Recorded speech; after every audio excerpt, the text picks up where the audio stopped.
जम्मू कश्मीर में इन चुनावों ने ये भी दिखाया है कि हमारे देश में लोकतंत्र कितना मजबूत है। लेकिन मैं आज देश के सामने एक और पीड़ा की व्यक्त करना चाहता हूं। जम्मू कश्मीर ने तो यूटी बनने के 1 साल के भीतर भीतर त्रिस्तरीय पंचायती राज व्यवस्था के चुनाव करवा दिए, शांतिपूर्ण करवा दिए और लोगों को उनका हक दे दिया। अब यही चुने हुए लोग जम्मू कश्मीर के अपने गांवों का, अपने जिले का, अपने ब्लॉक का भविष्य तय करेंगे। लेकिन दिल्ली में कुछ लोग सुबह शाम आए दिन मोदी को कोसते रहते हैं, टोकते रहते हैं, अपशब्दों का प्रयोग करते हैं और आए दिन मुझे लोकतंत्र सिखाने के लिए रोज नए नए पाठ बताते रहते हैं। मैं उन लोगों को जरा आज आईना दिखाना चाहता हूं। ये जम्मू कश्मीर देखिए, यूटी बनने के इतने कम समय में उन्होंने त्रिस्तरीय पंचायती राज व्यवस्था को स्वीकार करके काम आगे बढ़ाया।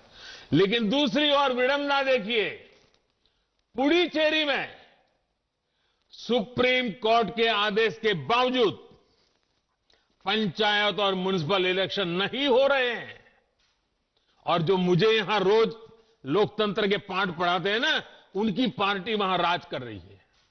आप हैरान होंगे, सुप्रीम कोर्ट ने 2018 में यह आदेश दिया था, लेकिन वहां जो सरकार है जिसका लोकतंत्र पे जरती पर भरोसा नहीं है, इस मामले को लगातार टाल रही है।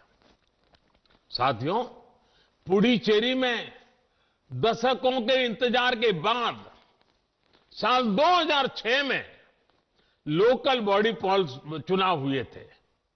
इस चुनाव में जो चुने गए उनका कार्यकाल 2011 में ही खत्म हो चुका है।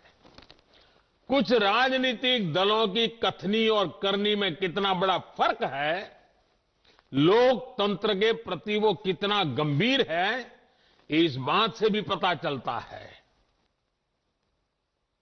इतने साल हो गए, पुडुचेरी में पंचायत वगैरह चुनाव नहीं होने दिए जा रहे हैं।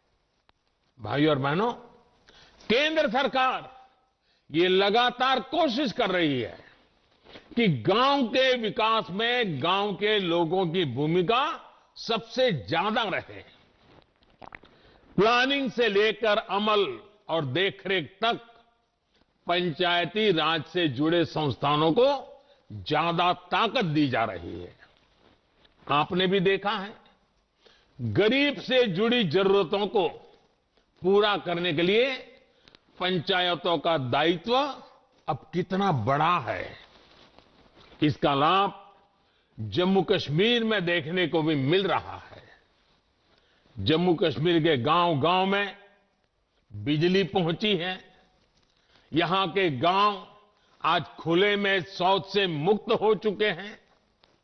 गांव-गांव तक सड़क पहुंचाने के लिए मनोज जी के नेतृत्व में पूरा प्रशासन कठिनाइयों के बीच भी बहुत तेजी से काम पर लगा हुआ है। हर घर जल पहुंचाने का मिशन जम्मू कश्मीर में तेजी से आगे बढ़ रहा है। अगले 2-3 साल में राज्य के हर घर तक पाइप से पानी पहुंच जाए, इसके लिए प्रयास किए जा रहे हैं। जम्मू कश्मीर में लोकल गवर्नेंस का मजबूत होना डेवलपमेंट के कामों में ये बहुत बड़ी तेजी लाएगा। साथियों, आज जम्मू कश्मीर के लोगों का विकास हमारी सरकार की सर्वोच्च प्राथमिकताओं में से एक है। चाहे वो महिला सशक्तिकरण हो, युवाओं के लिए अवसर की बात हो, दलितों, पीड़ितों, शोषितों, वंचितों के कल्याण का लक्ष्य हो, या फिर लोगों के संवैधानिक और बुनियादी अधिकार, हमारी सरकार राज्य की भलाई के लिए हर फैसले ले रही है। आज पंचायती राज जैसी लोकतांत्रिक संस्थाएं उम्मीद के इसी सकारात्मक संदेश को बढ़ा रही है।